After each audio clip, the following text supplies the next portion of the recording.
Hey, good morning. Just getting started over here. Hope you're doing well. Listening to the smooth sounds of AI hip hop. That's what I choose every week. It's not bad, actually. Not bad. Would love to get my own music, but it's hard to get away with that on YouTube. Hard to get away with that. So let's get this going. Got some people in the chat. GM, Crypto Church, Crypto News Church. I think that's a good name for this. It's a great name for this. So Sunday stream, crypto news. My name is Joe. We're going to get into it in a matter of minutes once I finish setting up on my end. Takes a minute or two. And say hi if you're in the chat, because I can't see who's there. I just see there's people. Got my coffee too.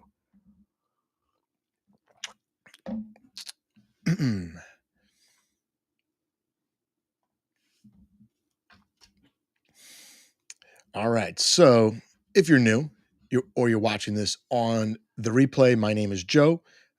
This is the Cosmos Joe YouTube channel. My Twitter handle is Cosmos DeFi. That's what's down below. Would appreciate a follow, a like, a sub. As usual, us content creators have a tough time getting crypto content out there. Just want to make sure my sound is good. I was having trouble with my microphone last night. I recorded 2 videos for YouTube tutorials, and I have to do them over because my microphone was acting up so badly. It was downloading updates, and I think I'm good. But let me know. Hey, Nathan, good morning. How you doing? It's your first time, is it? YouTube is telling me that like 78% of people that watch my videos are first-time viewers, which is pretty interesting. Obviously, that's the content creator's dream. You want new people to discover you. It means you're getting the good word out. But welcome back if it's not your first time. Everybody watching, welcome back. And the headline for today is about AI tokens, and we are going to get into we're going to get into the top 3 AI tokens. That's the goal here. But I've got some interesting news that broke this week.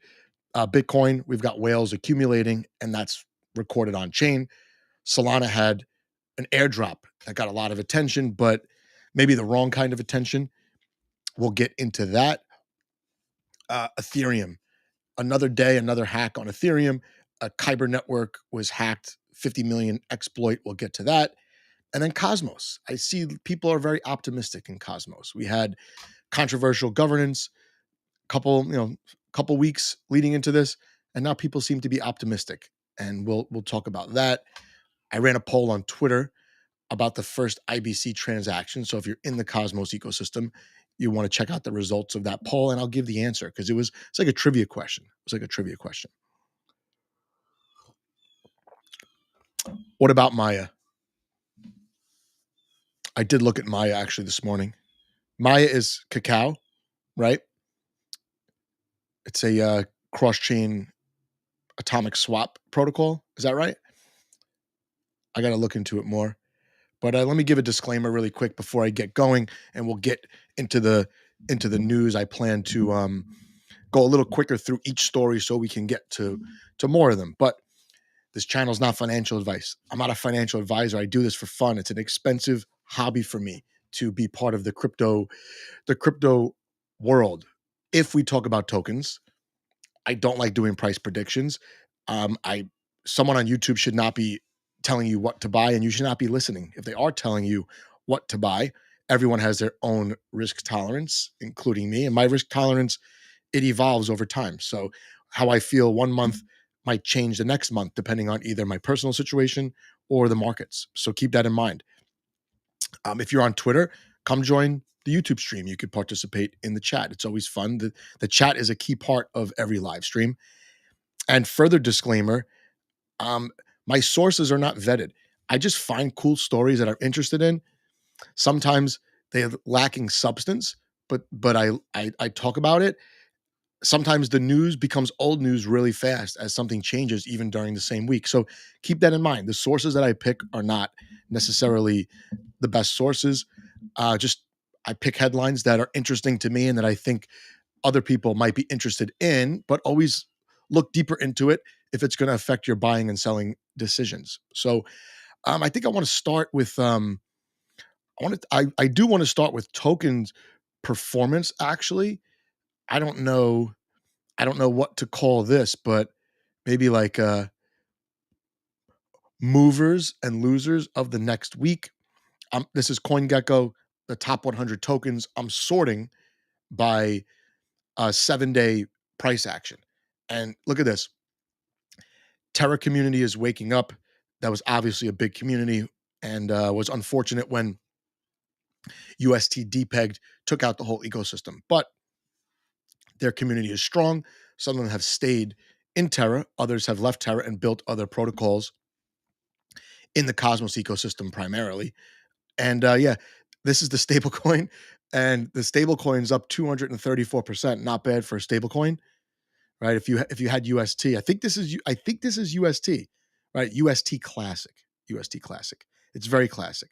Classic stable coins, depegging. Then we got Luna Classic, Lunk. Don't know what's going. Haven't kept up with that community. There is a new blockchain, Terra 2.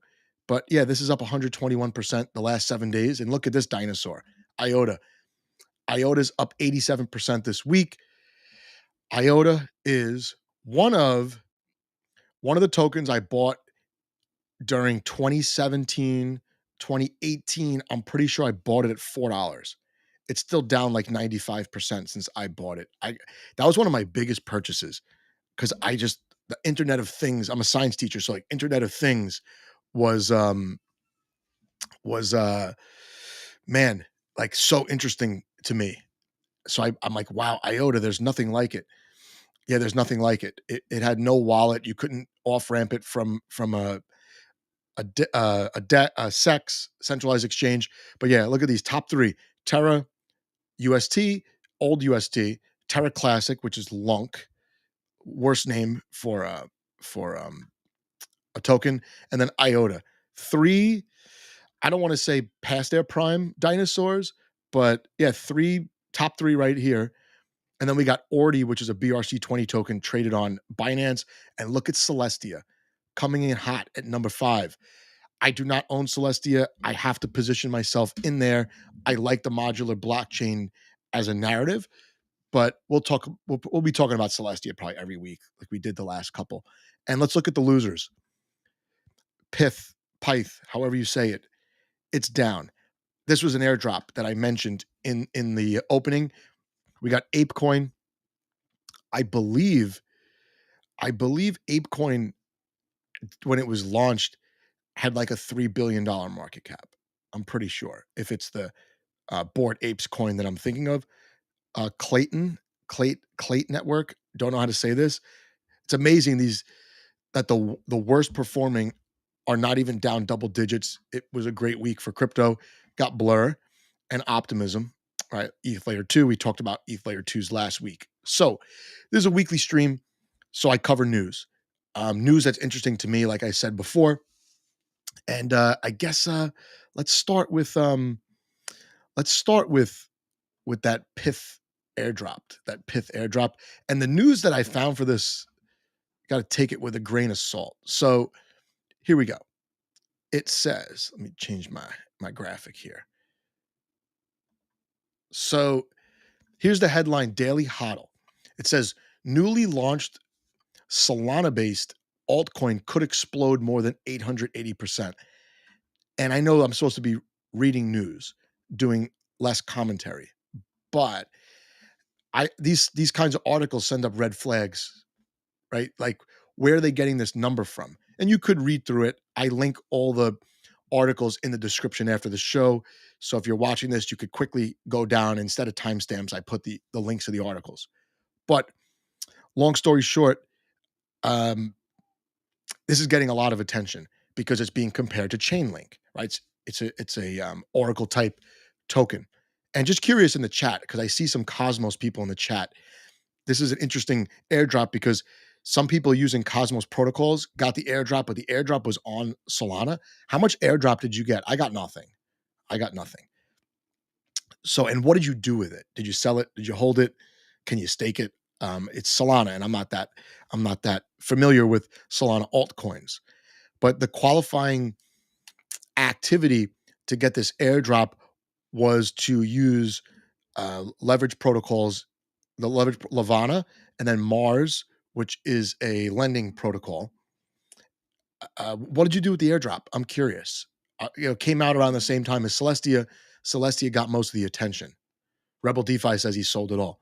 Yeah. Did you, when you sell an airdrop, do you look back? Do you look back and say, oh, I shouldn't have sold, or I should have only sold half? For me, I try not to look back. If I dump an airdrop, I try not to look back. I deploy it into something else or hold it as stable coins generally. 15, that's quite the airdrop. $1,500, man. Wow. All right. You can't look back, right? You can't look back. But yeah, this is being compared to Chainlink. Ooh, Astro is an interesting one, isn't it? Astro is an interesting one. Wow. Bought Atom and Astro. Yeah, I'm sitting with a lot of Atom right now. A lot. It's number 2 in my portfolio, number 3, something like that, because of the grant that I got to do content. But we'll talk about that later. So basically, this is news. Try to give some educational info at the same time. Rebel DeFi in the chat over here is also a teacher like me, and just want to quickly cover Chainlink and Pyth, or Pyth, however you say it. It's still not a nice sounding word. Maybe it looks good on in print, but in Oracle, they're oracles. Oracles are related to information feeds. All the applications require information sent to them to basically inform the smart contracts of what they should or shouldn't do, right? And oracles are interesting because they link they link the real world with the on-chain world, right? Smart contracts have no way to get information from the outside world. They only get information from the blockchain that they're deployed on. But oracles make it possible. You could say that oracles are the most important infrastructure besides the blockchain itself. You're not wrong in saying that, right? For example, let's say you have a gambling app on Ethereum, and you're gambling on the outcome of a horse race. Well, how does the smart contract know who to pay at the end of the race? How does the smart contract even know that the race is over? Well, oracles feed that information, and there's an incentive mechanism to make sure that the information fed to the app is correct, and that's where the tokens come in. And I'm not familiar with Pyth. Man, I'm butchering this so bad. But with Chainlink, they have an incentive mechanism, and Link is the token that is used to pay. So being compared to Chainlink here, they're basically saying if this token had Chainlink's market cap, or gets to Chainlink's market cap, it's going to surge. But I don't think this is a competitor to Chainlink.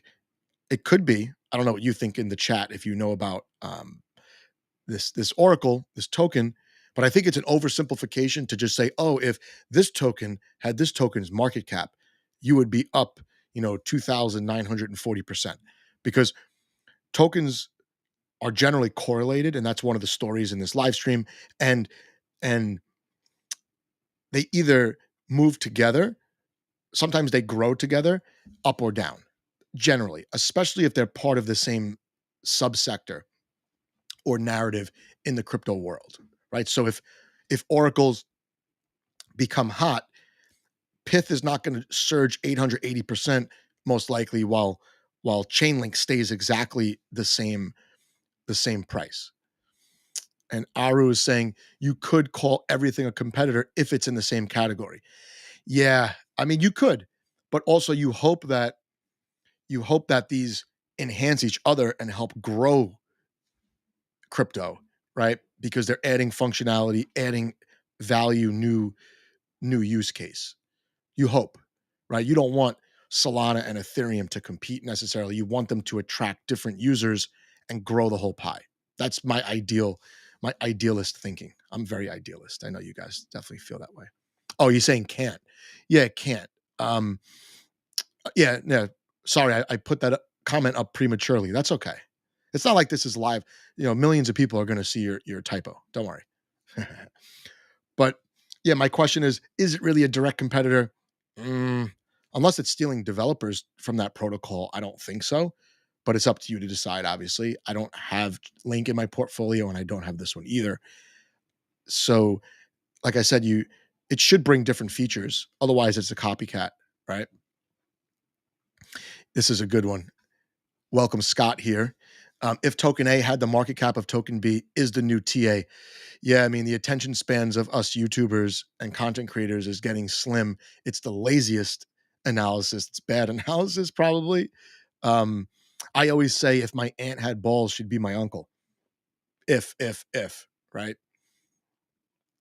So yeah, I wish all the tokens I have get to Bitcoin's market cap. I would never do another live stream. I would never do another live stream. But yeah, like I said, interesting article. I think we're getting closer to bull market optimism because you get these headlines with these, I don't want to call it false hope, but overly optimistic headlines, let's say. And crypto it's just full of those. Let's get to Bitcoin. Bitcoin, I mean, to me, it's the granddaddy, right? Everything depends on Bitcoin for the most part, and Bitcoin depends on the macro environment for the most part. So here's Bitcoin.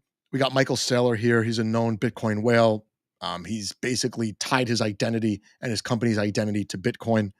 And Michael Saylor's MicroStrategy makes its biggest Bitcoin purchase in years as Wall Street grows. So he's, I guess you could say he's dollar cost averaging into Bitcoin with billions of dollars. I think his dollar cost average is like somewhere around 30,000 for Bitcoin.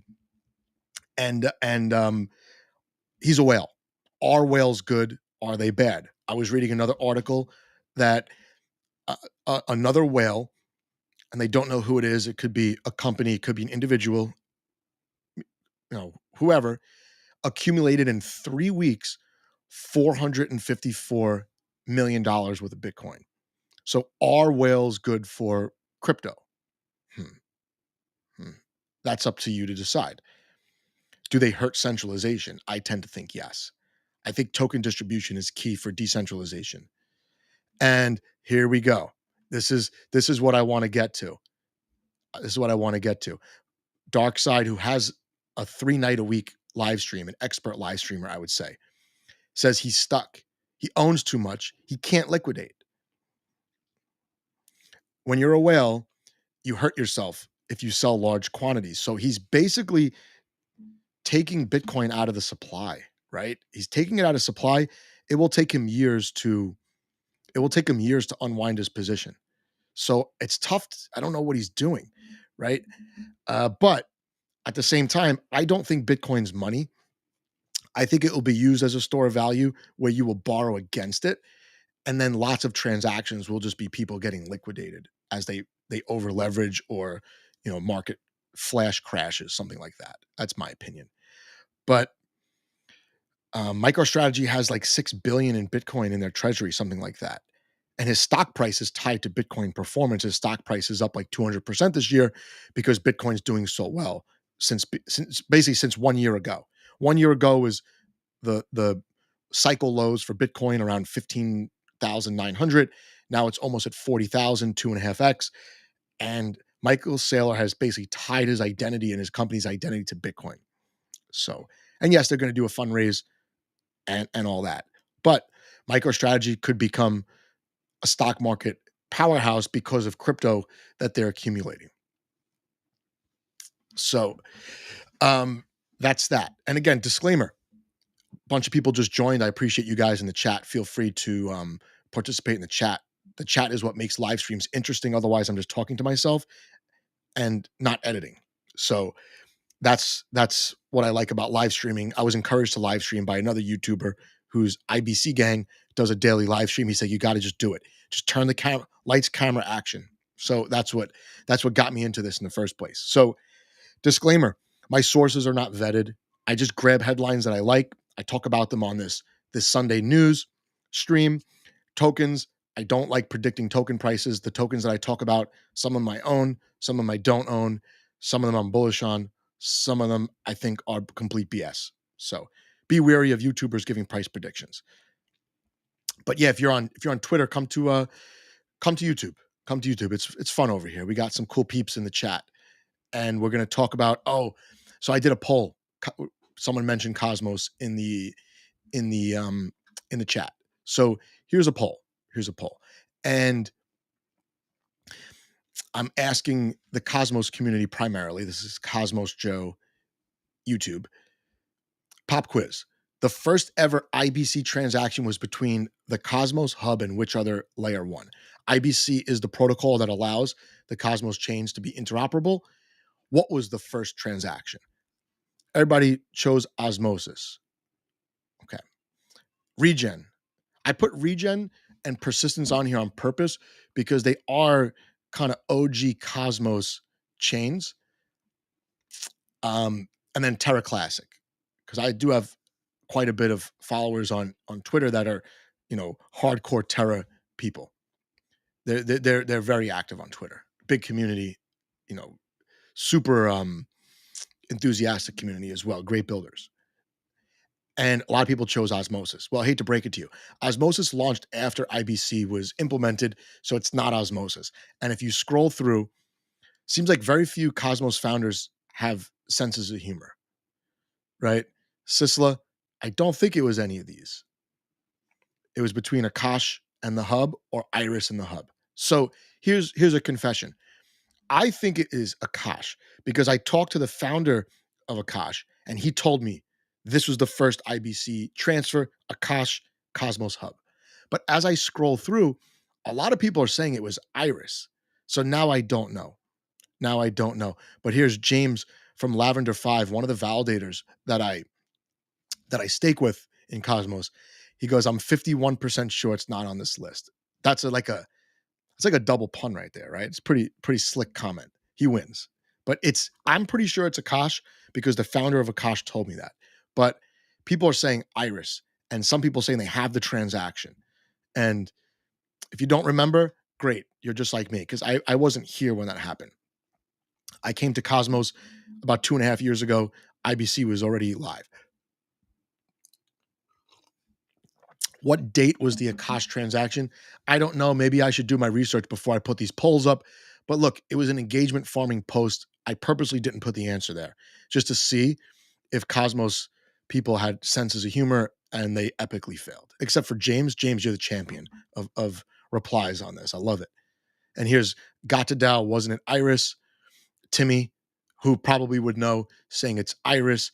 I think Sonny from Osmosis also said it was Iris, I believe. And people are saying it is Iris. So, Rebel added the transaction. Okay. I have a confession to make. I don't look at the Block Explorer unless I'm really bored. So that's the poll result. So we'll get to some fun stuff now. We got people in the chat. This is awesome. And we got some good news coming up. We got Kyber Network, one of the biggest dexes in crypto, cross-chain dex, gets hacked. Hacker is demanding all these things. It's like a teenager hacked Kyber and watched a teenager who watched a lot of movies growing up. Then we're going to talk about AI tokens that are leading right now, the AI narrative, and maybe some AI tokens that you've never heard of before. Maybe you didn't know they were AI tokens. And then Cosmos news, of course. We had some Cosmos news that was, kind of serious, involving a not so serious person. So we'll get to that. My favorite Block Explorer. If I answer this on here, people are going to get mad and probably leave. Should I answer it? I think the best Block Explorer is pool.pm. It's a visual Block Explorer for Cardano. You go to the Block Explorer and you see visuals. Like if someone mints an NFT, you see the NFT, right? As like a beginner user, I love that. I didn't even know it was a Block Explorer. I just thought it was like a live feed of NFTs. But yeah, Pool PM is good. Mint Scan's kind of tough for someone like me to navigate, but I do like that there is a lot of information on there. Mint Scan, shout out to Mint Scan, but you got to make it easier. You need like a noob version so that I could find transactions. I don't like actually looking through the transactions on Mint Scan. I don't even know what I could do a swap and then go to Minscan and be like, well, where's my swap? I'm looking at the transaction hash. What's going on? It's not for everybody. Definitely not for everybody. Let's get to let's see what I got. I go by a clipboard, guys. I go by a clipboard. I know some people like to read things off their phone. I go with a clipboard. Got my clipboard here. Stole this from work. And that's how I keep myself on pace. But we're going to talk about I got a story here about tokens that decouple from Bitcoin, which I think is very interesting because I always assume that tokens are highly correlated to Bitcoin, and here they're saying it's not. So XRP, which is Ripple, BNB, which is Binance Smart Chain token, decoupling, losing correlation with Bitcoin. Interesting. And I mean, maybe it's good news, right? You don't want everything correlated. You could just throw darts at a dartboard, right? If that's the case. And that's kind of how stocks are, right? Because there's so many ETFs, everything is correlated. But we know in the Cosmos ecosystem, we know that Atom sometimes does opposite what the market does. And it's frustrating for people to watch that for whatever reason, right? The broader price action in crypto sometimes fades or is faded by the Atom token, the Cosmos Hub token. And decreasing correlation is generally a positive thing in traditional markets. So maybe we could assume that it's a positive thing in crypto as well, right? And correlation is calculated in this article. They explain how they determine the level of correlation. Hey, Funky, nice to have you. Funky switched over from Twitter. He made the plunge. Yeah. Elon Musk, he cusses too much for me, so you got to come over to YouTube. This is like crypto church, so I'm not gonna swear like Elon Musk with that filthy mouth of his. I can't believe he would use those words. Founder, the owner of X. Twitter was actually my number one stock position in my IRA, and then one day I woke up and I didn't have the stock anymore because Elon Musk bought it off me. But let's talk about correlation, how it's calculated. Correlation is calculated on a scale of negative 100% to 100%.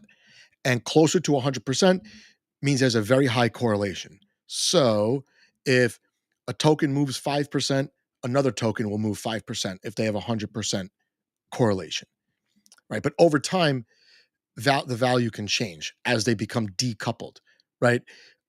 Trending away from 100% means it's decoupling, and year over year, XRP has decoupled, and this is a graphic you might not be able to see so well, but this is 2022, ADA, roughly 80%, and it looks like all the altcoins here have decoupled, but XRP has decoupled quite a bit, almost 80%, close to 40%.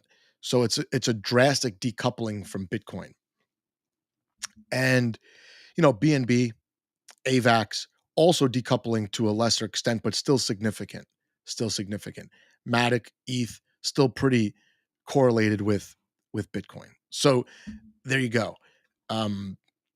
Correlation is kind of used to diversify, or lack of correlation used to diversify portfolios in traditional markets.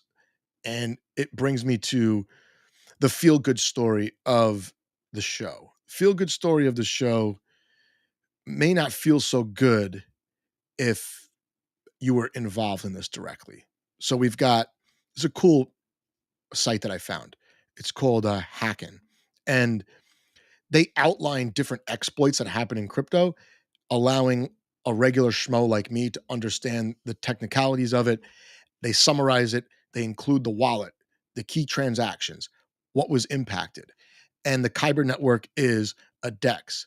The network is on Arbitrum, Optimism. There's a mainnet for Kyber, Polygon, Base. So the hacker was able to drain from all these different networks. So they even put the address here. And it says this address had a central, the role was it's the central node in the attack, receiving and redistributing the stolen funds. So somebody, if you haven't heard, they hacked this kind of OG DEX. It's a multi-chain DEX aggregator, and about $47 million across multiple networks was stolen. But this is one of those hacks where the exploiter or team of exploiters, they don't just steal the money and run. Now they want to be like famous, right? So on Twitter, somebody posts a message from the exploiter. I know you can't see this, but like all links, I'll put this in the description. This is worth reading because, like I said, this is the feel good story of the show, and this is hilarious. This is like a teenager that watched way too many '90s action movies with like these kidnapping type, we're holding you for ransom. Here's our demands. My demands are as follows: complete executive control over Kyber, the company. So they want to steal and then take over the company. Temporary, full authority and ownership over the governance mechanism, the DAO. Good luck with that. All documents and information related to the company, protocol formation, structure, operation, revenues, etc. They want control of everything after they stole all the money out of the protocol. There's others too. Once all my demands have been met, I will do the following. So now he's going to save everybody. Executives, you'll be bought out at the company's fair valuation. Okay. Employees, your salary will be doubled. So now look, it's such a nice divide and conquer. Listen, I think this is hilarious because I'm not a dev. I have no skin in the game in Kyber. I can laugh at this. I'm allowed to laugh at this. So he's going to, or she or the team, these hackers, they're going to buy out the executives, send them on their way, and then double the employees' salaries. I mean, this is so strategic. The employees will probably pressure the executives to take this deal. And I don't know if it's fair or not fair. Yeah, it's a child. A child did this. This is hilarious. Kyber network, you got hacked by a child or somebody with the mind of a child. So it says token holders and investors under this treaty. It's a treaty. It's a treaty. It's a joint agreement. After they stole $50 million out of the protocol, your tokens will no longer be worthless. There you go. Like extending an olive branch to everyone that he just stole from. Not bad. Then it says LPs, you will be gifted a rebate on your recent market making activity. So it's amazing that this happened. And then this ends up on Twitter. Twitter is just going to be the place where every lawyer pulls their evidence from, right? Hey, were you the one that sent this tweet on this day? This is what the tweet said. What did you mean by this tweet, right? Twitter is becoming the repository for all official communications and all private communications that are not supposed to be official on Twitter. But let's talk about security, because I did some research on security. And as a non-tech person, I think that it's important to go into this because retail can learn from this. By now, rather than just aping into tokens, you might want to do a little research on how secure the protocol is, or at least what kind of measures the founders of the protocol and the devs of the protocol have taken. So number one, there's auditing, right? And third parties do the auditing generally. Reputable companies, and soon AI, important for upgrades. Yeah, auditing is important for upgrades, not just at the launch of a product, of a protocol. So there's that. Then you need real-time monitoring, right? Before you ape into a project, who's monitoring this? What are their qualifications? Are they looking for suspicious transactions? What have they done when they have found suspicious transactions in the past? Right? These are questions that you should be able to ask. When a project says, go to our Discord, talk to you about your security. Who audited your protocol? Who monitors it? What happens if you find suspicious activity? Do you keep it internal for security reasons, or do you publish it for security reasons? Who does that benefit? Um, and then, of course, in the industry, there are best practices. And this is a new industry, right? Smart contract auditing is a new industry. So best practices are being developed over time. I understand that. Uh, do you learn from past exploits? What if something like that, Kyber, happened to Osmosis? Is it possible? Can Osmosis prevent this proactively, or do they have to wait for it to happen and just react faster than the Kyber team? That I don't know. But I think now, for me as a retail token holder and user of protocols, I can now ask some intelligent questions because I went and did this research about the Kyber swap attack. And I think as we go forward in crypto, as we go forward in crypto, my hope is that less people are just blindly aping into hype and they're able to discern quality from hype. Ask some questions. Hey devs, um, how do you stop this kind of attack on your protocol? I'm an LPer on your DEX. Am I safe? How do I know I'm safe? Who audited this? Who audited this before the last upgrade? You were telling me all about this upgrade. Is it safe? What are the best practices? Um, what's the most secure way to do X, Y, and Z? So there you go. That's the last piece of learning on the stream. And now we'll get into some fun stuff. And then he brings up the last big exploit was the validators. Was it Fire Validator? Just figured out they could steal from the protocol. They just kept stealing. And then the next day they admitted to it and gave the money back. Yeah, I think that's what he's referring to. I mean, validators run the network. Validators are essential for the network, but they are a source of risk, right? They are a source of risk. It's just humans. There are humans involved. So, so funny story about Fireside. Like 2 days before the exploit, I was in a Telegram. I think it was like a Cosmos Telegram, and I asked them a question. And then the next day, they pulled me into the Telegram with their team. It was like 11 people. I'm like, cool, I could ask these guys questions. It'll help me make my content better. And then I woke up one day and they were talking about the exploit that they did. They were talking about how they did it, why they did it, and how they were going to come clean. And I was involved somehow. So I've gotten myself involved in things by accident in crypto. I'm like the Forrest Gump of Cosmos. I'm in just like the right place at the wrong time, and I end up just being there when things happen. So, and look no further than Do Kwon's PFP. Let's go to the next story. I want to zip through this because I want to have some fun with the chat as well. So next story is DAOs, right? Decentralized autonomous organizations.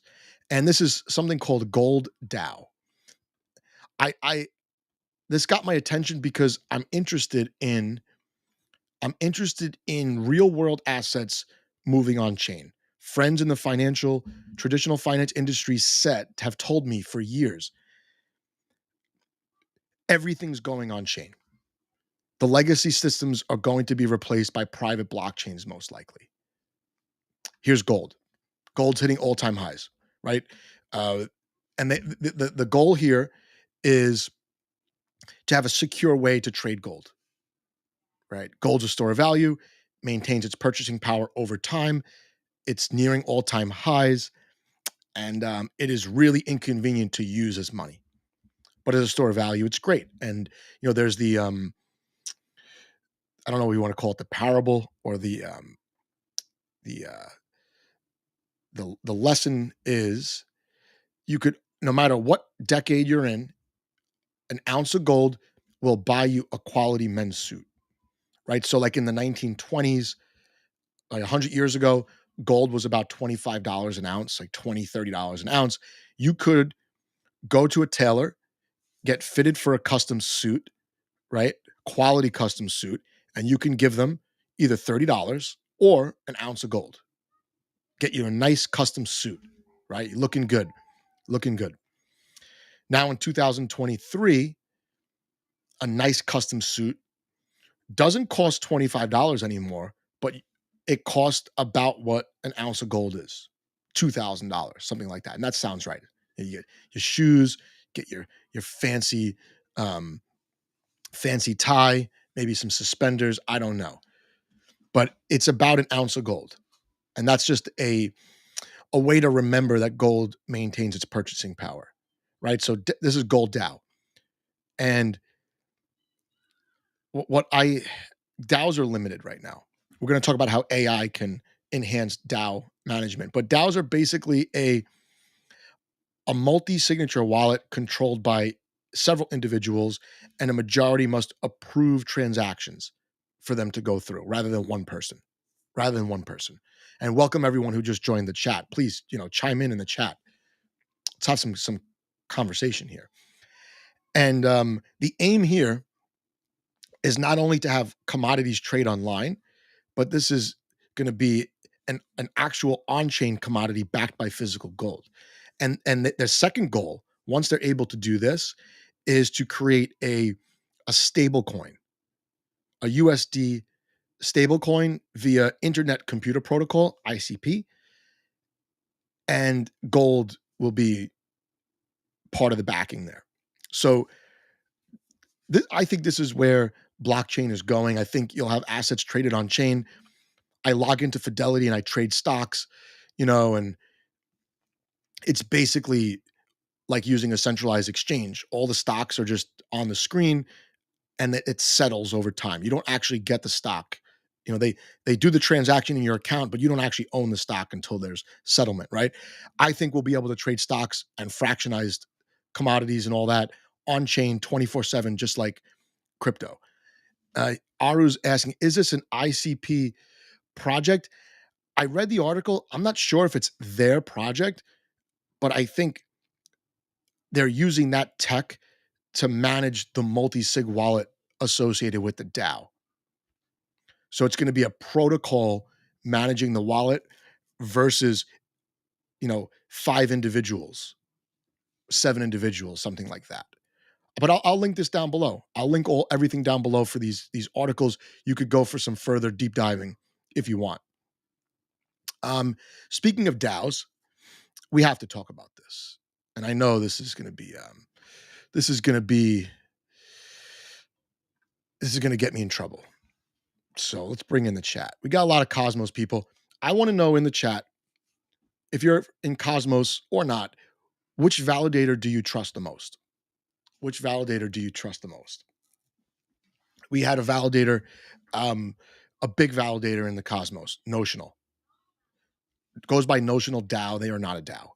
But, you put DAO on the end of anything, it just sounds good, right? I mean, I might just rename my channel Cosmos Joe DAO. It's definitely makes everything sound better and harmless. But long story short, Notional had some internal strife with the company. 11 out of like the 25 or 30 employees abruptly quit and started their own company. It's unclear if they're a competing company. I don't know. But it seems like validators have 2 sets of private keys, and this is sensitive property belonging to the company. It seems that one of the individuals that quit wants to hang on to these private keys, for longer than they should, I guess. And some people on Twitter are saying this is like you're blackmailing the company with the private keys. Other people are saying that Notional was careless, maybe not addressing and squashing this internal strife early on. I don't know. I'm not a validator. I did try to ask another reputable validator, and he did give me some information. I don't want to share it because I don't quite understand how it all fits in. But what's alarming to me is that this validator, Notional, they validate more than 20 Cosmos chains. They're generally very high up in the active set. They generally get a lot of support from the centralized founding organizations. They're involved in code.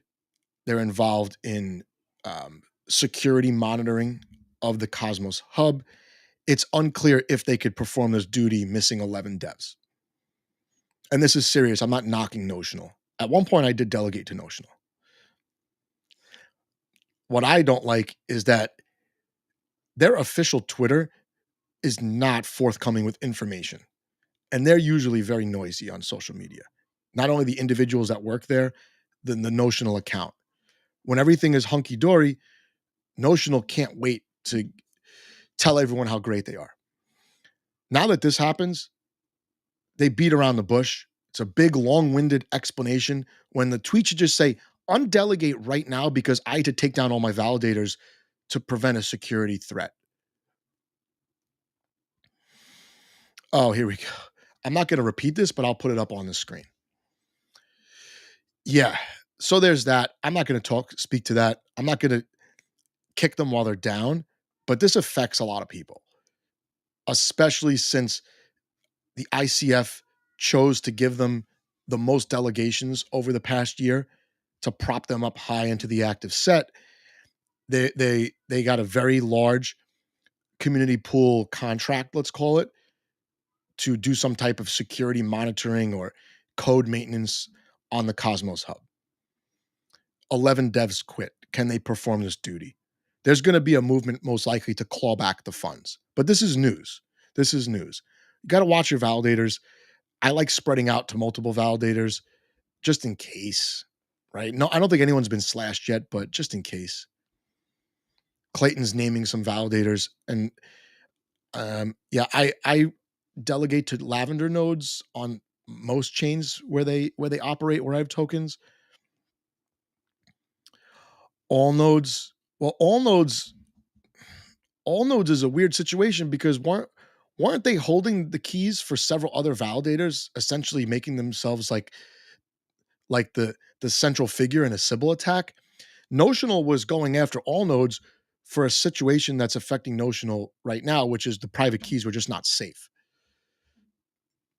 In the end, a retail trader or holder you just have to blindly trust to an extent who you're validating with. And that's unfortunate, but that's part of the game. There's risk to staking tokens.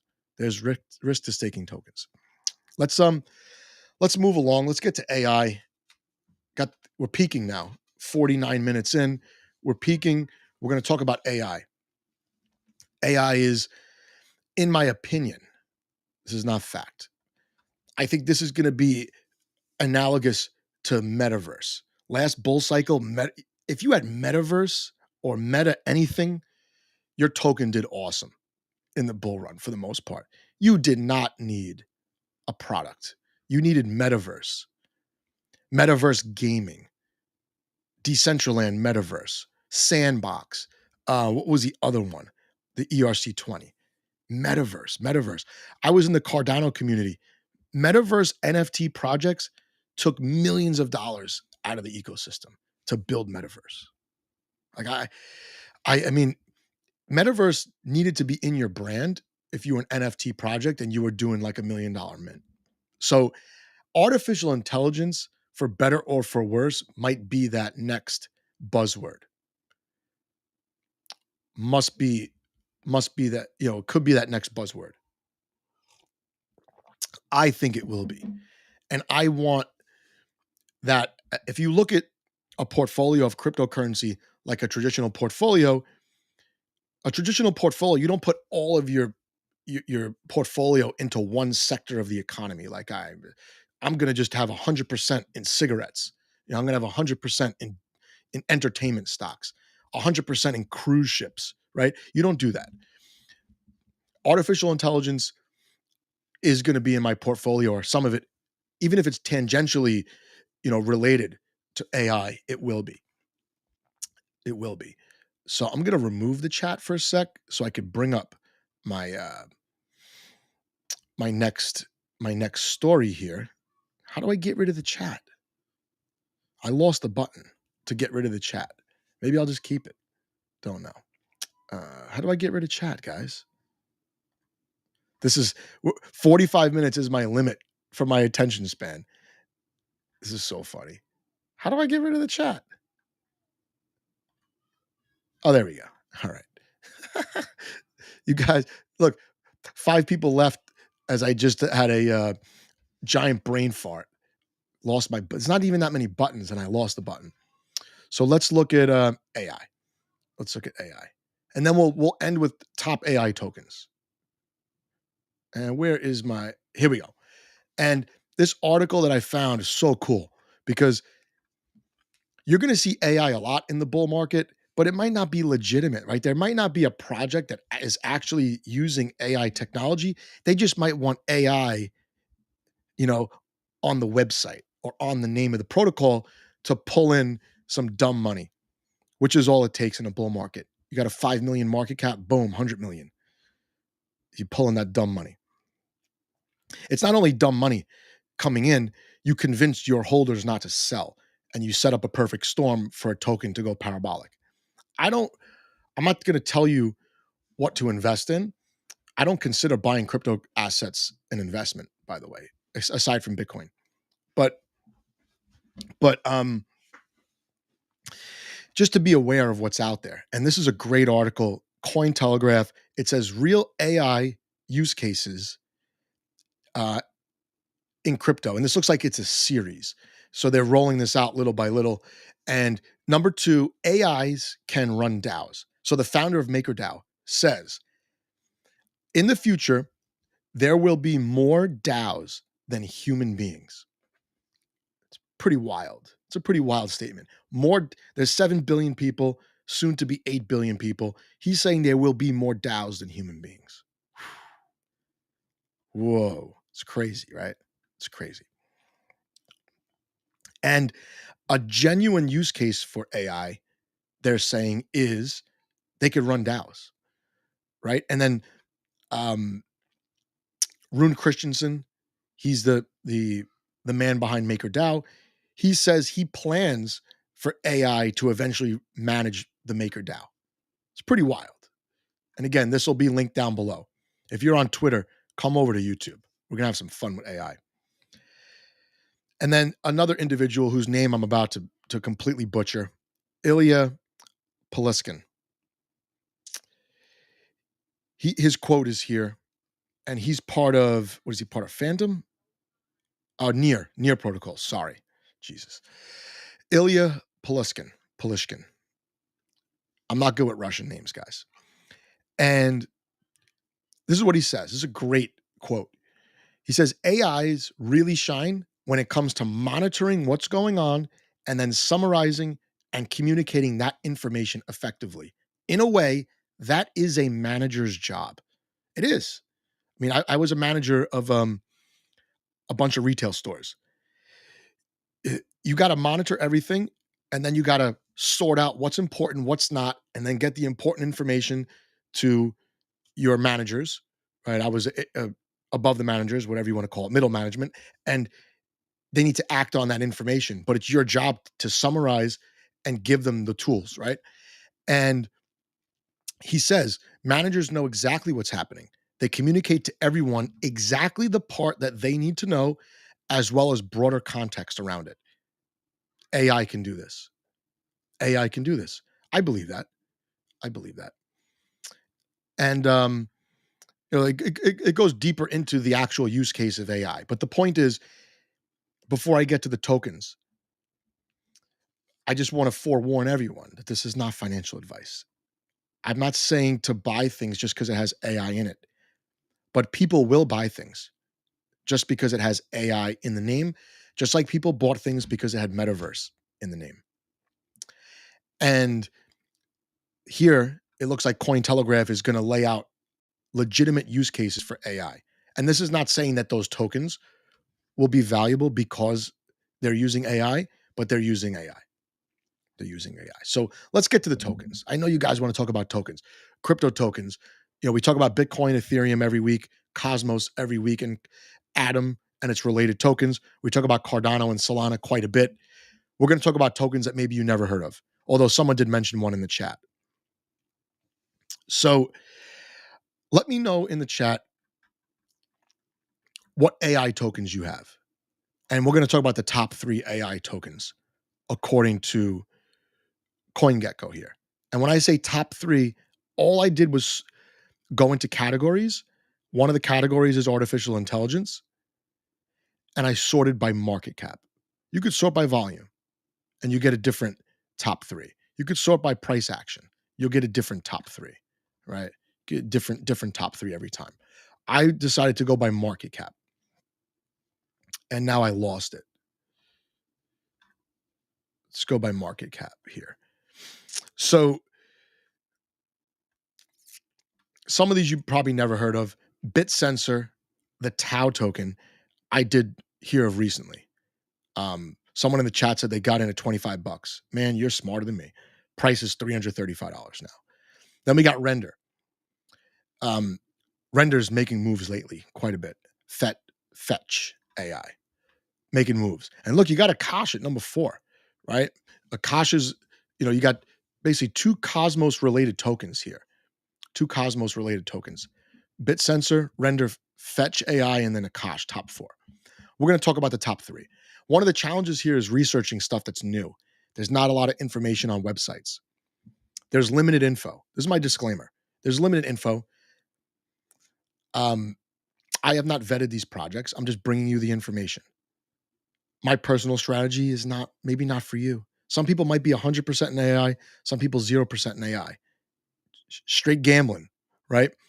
I'm not talking about what to buy, what not to buy. I'm just showing you the tokens that fit this category, this narrative, which I think is going to be like similar in scope and hype as Metaverse was. So first we'll look at BitSensor. I'll go to the website because, like I said, it's challenging to research these because it's not clear if they're offering a consumer product or if they're paying more attention to their token or the actual protocol. But BitSensor is a decentralized machine learning network.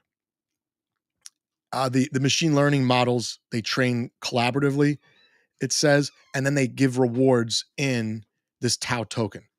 Right? The goal is to build a market here for AI. And doing this research, I could see that we're early. I mean, this is not a website that you want a customer to stumble upon. So it's unclear if they're offering a consumer product here. It's unclear. So take this with a grain of salt. And someone's saying, why does AI need blockchain? I mean, good question. But they're building a market. And the goal of BitSensor here is to distribute the tech so that the blockchain would be that distributed infrastructure to build this market on. So at a glance, a BitTensor, oh my God, I said BitSensor how many times? BitTensor. We can't edit that because this is live. And Funky's saying that they launched a parachain on Polkadot as well. So this project, for their end goal, they need decentralized infrastructure, so blockchain, right? So in summary, this is an intelligence network. Ownership, they want to put in the hands of the individuals. The Tau token is used to incentivize contributors. It's unclear how the Tau token gains value, aside from speculation. I'll be frank there. But they want ownership in the hands of individuals, and the marketplace is going to feature what they call commodities, storage, intelligence, I guess machine learning models and whatnot. So that's BitTensor. Anyone with any other information, please throw it up there in the chat. So Funky's saying they found it difficult to integrate with Polkadot. It's interesting they tried, though. They chose Polkadot. That's interesting, right? He's saying that the main dev is wicked smart. Big brain. I hope so. I hope we're beyond the what Eric from Astrovault calls science fair projects. I hope we got the big brains and realistic big brains working on these projects. I mean, it's ultra bullish for crypto in the end to have better people. So let's go to the next one, which is Render. And of course, the website's not going to fit nicely on the screen here. Maybe we'll do something like this. There we go. We'll do something like this. Render's an interesting one because I don't consider Render to be like that pure AI play. It's actually a little bit similar to Akash, distributed GPU. So they leverage blockchain for the distribution. Here it's decentralized infrastructure technically. And They launched in 2017. 2017 they launched. It's a decentralized, like I said, decentralized GPU project. And we know that a lot of content requires this is 3D rendering, and they're going to make this facilitate this by doing it on through their protocol. Allows artists to scale their work easier, faster, and cheaper than centralized cloud options, and it's a peer-to-peer model. Render is an ERC20 token. The performance of the token has been great the last month. I had it on my radar, and I didn't buy it, and then it went up like 20%, and then I was like, oh, I can't buy it now. It just went up. Everything's going up. So did I miss it? I don't know. Will I buy more expensive than I plan to? I don't know. But the AI part here for Render is that the computation extends to these, what they describe as AI digital rights management. They're actually pretty similar to Cosmos. They have a foundation, looks like a large board of advisors and directors, right? So there's a lot of I don't want to call it red tape, but there's a foundation, right? It's a political body that runs Render, or at least influences Render, and that's number 2 on the list. And Render, like I said, it's an ERC20 token, market cap 1.3 billion. So they've been around for a while. They're doing something right, it looks like. And we'll go to number 3. Number 3 is Fetch AI, which a few of you in the chat are commenting on. And I lost some of the chat. Why don't you let me know who owns Fetch AI and how did you get it? Because they didn't always have a mainnet. I believe they were a ERC20 token first. Then they launched a Cosmos SDK chain. It's hard to find information on this, guys. So what I have is what I spent about an hour researching, just trying to sum up. It just doesn't seem these projects are calling out to the retail person just yet. And they might never, right? So that's what I learned in the last bull market. It's almost like they don't want customers to find them. They're doing something else, and they're catering to a very specific subset of crypto community. But Fetch AI, they want to use AI they want to monetize AI in these marketplaces, build a platform for AI apps and services. So Fetch AI, to me, is, out of these 3, the pure AI play. The pure AI play. It is geared towards programmers, though, not necessarily towards retail. And they describe these things called agents, AI agents. And they're advertising on the website to use their search features that are AI ready, can give these analytical insights. So it looks like those that already have projects can now integrate with Fetch and leverage AI through them. Started off as an ERC20, and you can get mainnet tokens. And like I said, I don't have them, but would like to know if you can get them on Osmosis or another DEX in Cosmos. Let me know. But they describe these things called AI agents, and it's like the best I can come up with is they're programmable elements that provide developer tools. So maybe it's going to, almost like how someone like me would use an AI image generator to make some kind of JPEG or PNG file. Programmers can use them, and then these agents can actually communicate with each other, right? So it's almost like the code is coming to life here, right? Like it's like really abstract for someone like me to try to wrap my head around. But in the end, these AI agents, they could help the users monetize ideas, help convert legacy systems into AI is their goal. And DarkSide is saying, okay, yeah, so you can get FET on Osmosis. And I know there's a bridge between the two going back about 2 years. They did build a bridge. So DarkSide saying, They've tried a couple consumer plays, but they bombed. Not that consumer plays are wrong, just not the right ones, and maybe just the wrong time, right? Sometimes there is a such thing as too early. There is a such thing as too early. Metaverse to me was too early. Nothing worked good, and metaverse just wasn't fun. What am I going to do? Go into the metaverse, buy some merch, and go to a rave in the metaverse? To me, that was like, who cares? I went in Decentraland once. It screwed my whole computer up, and guys were talking to me and cursing me out, and I really don't like. Oh my god, YouTube is gonna probably kill me for this. I don't like people with British accents. And when I was in Decentraland, I just don't. I don't know why. I don't like British comedians. I don't like British actors. I don't like the accent. It just hurts my ears. My accent probably hurts other people's ears. I understand that. But Metaverse was so early, I experienced it and I'll never do it again. Hopefully, AI is not like that. Hopefully, AI gradually becomes useful, like it has with Chat GTP and all these others. What is it? Mid Journey, right? NFT creators are using Mid Journey. So I hope it's not a bomb, but consumer products that bomb could be learning experiences for the future, right? Maybe they're just the wrong plays. I think that makes sense. But AI is going to be all around us. People should be practicing using AI apps just so they're literate when it comes, you know, to the everyday life and these integrations. I'm a teacher and I could use AI to write my whole lesson plan for me. If I put the right prompts in, I become an all-star teacher, or at least all-star at planning my lessons.